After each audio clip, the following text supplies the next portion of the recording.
আমি এখন বর্তমান সময়ে যেই ঘরটার সামনে দাঁড়িয়ে আছি, ছোট্ট একটা কুঁড়ে ঘর। এখানে সারাদিন কৃষকে পরিশ্রম করার পর এই জায়গাতে এসে রেস্ট করেন। কথা না বাড়িয়ে চলেন আপনাদেরকে একটু ভিতরের যে দৃশ্যটা এটা দেখানোর চেষ্টা করি। এখানে যে খুঁটিগুলো দেখতে পাচ্ছেন, এই খুঁটিগুলো মূলত একটু পুরাতন হয়ে গিয়েছে। নতুন করে আবার এই খুঁটিগুলোকে কৃষকে ব্যবহার করবেন চাষের জমিতে।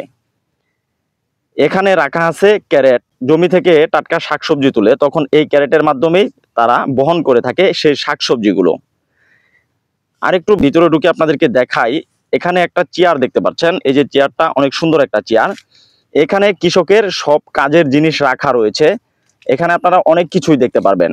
যখন তারা ক্লান্ত হয়ে যায় তখন তারা এই বিছানাতে একটু রেস্ট করে। এখানে খাঁচা রাখা আছে, উপরে কারেন্টের তার। এখানে আসলে কারেন্টের লাইনের এক সময় একটা ব্যবস্থা করা ছিল, এখন আর সেই ব্যবস্থা নেই। যখন প্রচুর পরিমাণে রোদ উঠে, যখন শরীর ক্লান্ত হয়ে যায় তখন এই রুমটাতেই তারা রেস্ট করে থাকেন। এখানে দেখতে পাচ্ছেন কলসি এবং কি পানি খাওয়ানোর জগ, এখানে থালা বাটি অনেক কিছুই আছে।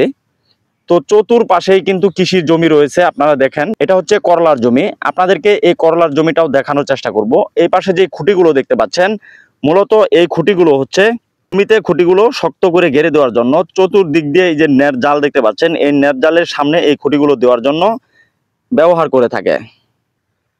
কৃষি জমিতে যে খুঁটিগুলো ব্যবহার করা হয়েছে এভাবে সারিবদ্ধভাবে এই খুঁটিগুলো ব্যবহার করে থাকেন। এই মালচিং পদ্ধতিতে এখানে শশা চাষ করেছিল, এখন বর্তমানে শশা গাছ মরে যাওয়ার পর এভাবেই রাখা হয়েছে। এখানে আবার নতুন করে কোনো কৃষি চাষ করে থাকবেন। মাথায় করে বাঁশ নিয়ে আসছেন যারা কাজ করে থাকেন এখানে। প্রতিনিয়ত তারা এই জায়গায় কাজ করে থাকেন। প্রতিদিন সকাল হলেই তারা কাজের জন্য ছুটে আসেন এই এলাকাতে। এখন আমি যেটার সামনে দাঁড়িয়ে রয়েছি, এই যে উপরে যে জাল দেওয়া দেখতে পাচ্ছেন, এটা হচ্ছে করলার জমি। এখন আপাতত এখানে করলা নেই, এখানে করলা গাছগুলো মরে গিয়েছে, তাই করলার ফলন অনেক কম। তো অনেক সুন্দর দেখা যায়, দুই পাশে পাহাড়ের মতো। এই পাহাড়ের মাঝখান দিয়ে মনে হয় আমি হেঁটে যাচ্ছি। অনেক সুন্দর একটা দৃশ্য। গ্রাম অঞ্চলে এভাবে করলা চাষ করে থাকে। আসলে এখানে করলা বলতে অনেক কিছুই আছে। আর দেখেন কত বাঁশের খুঁটি এখানে ব্যবহার করা হয়েছে, এখানে যেন এই জালগুলো নিচে না নেমে পড়ে, এই কারণে এরকম ভাবে শক্ত করে খুঁটি গাড়া রয়েছে। আমি এখন অবস্থান করছি করলার জাংলির ভিতরে। দেখেন দুই পাশে কত সুন্দরভাবে বাঁশ দিয়ে কত সুন্দর করে এই জালগুলো উঁচু করে রেখেছে যেন এই জালগুলো নিচে না নেমে পড়ে। এখানে ছোট ছোট অনেক করলা ঝুলে রয়েছে। প্রচুর পরিমাণের বাঁশ এখানে ব্যবহার করেছে।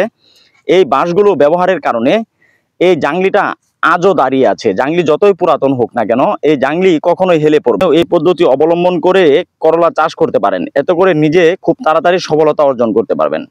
অধিকাংশ করলা গাছ মরে গিয়েছে, আবার নতুন করে এখানে করলার বীজ রোপণ করেছে যেন আবার নতুন করে এখান থেকে গাছ হয়, তারপর এখান থেকে আবার ভালো করলা চাষ করতে পারবে। আপনারাও চাইলে একটা না 2 বছর এভাবে জাংলি ধরে রাখতে পারবেন, যদি আপনারা একটু বেশি টাকা খরচ করে এভাবে জাংলি পদ্ধতি অবলম্বন করতে পারেন। কথা বলতে বলতে ভিডিওর শেষ প্রান্তে চলে এসেছি। আপনাদের কাছে ভিডিওটি যদি ভালো লেগে থাকে অবশ্যই কমেন্টের মাধ্যমে জানিয়ে দিবেন।